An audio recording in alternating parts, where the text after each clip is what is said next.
السلام علیکم. د ګندهارا ټي وي دې وخت خبر سره زه یم ساره خان. د ارواښاد سلیم نشاد تعزیتي د نمانځنې غونډه. د ادبي دوستانو مرکه. مردان د سیوري لاندې د ښه شاعر نقاد مترقي لیکوال او د مرکه مردان کلک ملګری ارواښاد سلیم نشاد په یاد کې یو تعزیتي غونډه د جنوري په 5مه نیټه کال 2024 د جمعې په ورځ مازدیګر 3 بجې د پښتونخوا نیب دفتر ملک پلازا بینګ روډ مردان کې وشوه. د دې غونډې صدارت محترم اقبال حسین افکار وکړو. ډاکټر محب وزیر مشر مېلمه وو.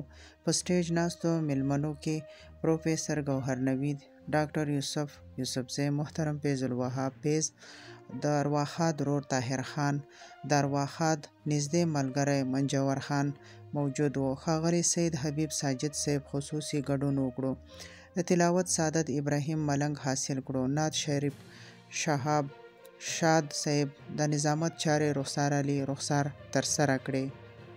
د مرکه مردان چیرمن پروفیسر ګوهر نوید د پروګرام په هکله او سلیم نشاد په باره کې خپل تاثرات وړاندې کړل. صدر محفل اقبال حسین افکار، ډاکټر محب وزیر، فیض الوهاب فیض، ډاکټر عبدالرؤف عارف، سلیمان کامل، ډاکټر یوسف یوسفزی، اکبر هوتي، ډوکیټ او جنګیز آوان سلیم نشاد په ژوند او فن خپل تاثرات وړاندې کړل.